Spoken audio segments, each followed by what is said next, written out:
కృష్ణా జిల్లా అవనిగడ్డ నియోజకవర్గంలోని కోడూరు మండలంలో ముంతా తుఫాన్ సమయంలో అధికారుల సహకారంతో ముందస్తు చర్యలు తీసుకుని విపత్తును సమర్థవంతంగా ఎదుర్కొన్నామని జనసేన పార్టీ కోడూరు మండల అధ్యక్షుడు మర్రి గంగయ్య తెలియజేశారు. శుక్రవారం కోడూరులోని పార్టీ కార్యాలయంలో ఏర్పాటు చేసిన పాత్రికేయ సమావేశంలో మాట్లాడిన ఆయన సహకారం అందించిన అధికారులకు, కూటమి నాయకులకు కృతజ్ఞతలు తెలియజేశారు. నిధులు మంజూరు కాగానే పనులు ప్రారంభిస్తామని ఆయన వెల్లడించారు.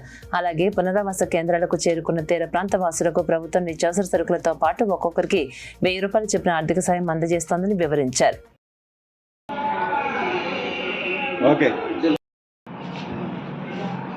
వచ్చిన తుఫానుకి మన ముఖ్యమంత్రి చంద్రబాబు నాయుడు గారు మరి చాలా అలర్ట్ అయ్యి అన్ని జిల్లాలను కూడా ఆయన దృష్టిలో పెట్టుకుని అన్ని చోట్ల కూడా అలర్ట్ చేసి తుఫాన్ని ఎదుర్కొన్న ముఖ్యమంత్రి ఎవరంటే నారా చంద్రబాబు.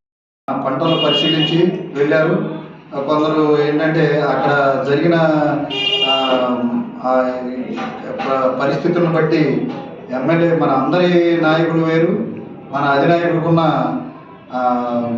చరిష్మా వల్ల అంతా దూరంగా మామూలుగా అయితే అవుట్ఫాల్స్ ప్లేస్ దగ్గరికి వెళ్ళి చూడాలనే ఒక అభిప్రాయం అందరిలో ఉంది. కాకపోతే అక్కడ ఓపెన్ ప్లేస్ పంట పరిశీలన చేశాడు. పంట పరిశీలన చేసి ఎక్కడైతే పడిపోయిందో అది బాగా చూసి బాగా కంకిలు పట్టుకుని చూసి నొక్కి చూసి దెబ్బతిన్నని దానికి నష్టపరిహారం ఇస్తామని హామీ ఇచ్చి వెళ్ళారు. మన ప్రభుత్వంతో మాట్లాడి చంద్రబాబు గారితో కేంద్ర ప్రభుత్వంతో మాట్లాడి ఆ నష్టపరిహారం చేస్తామని. నమస్తే అండి. జన సైనికులు, ప్రజలకు, అలాగే మీడియా మిత్రులు అందరికీ నా నమస్కారాలు. మొన్న వచ్చిన మోందా తుఫాన్ వల్ల మన రాష్ట్రంలో 256 గ్రామాల వరకు నష్టపోయింది. అలాగే 1,00,000 ఎకరాల వచ్చిన మీడియా మిత్రులకి, అలాగే పార్టీ అధ్యక్షుల వారికి, జనసైనికులు అందరికీ నమస్కారాలు అండి. మొన్న జరిగిన ముంతా తుఫాను కారణంగా చాలామంది రైతులు పంట నష్టం జరిగింది.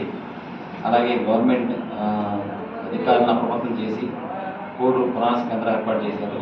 ఆ పునరావాస కేంద్రాల్లో కూడా ఏది దిగువ ప్రాంతాల్లో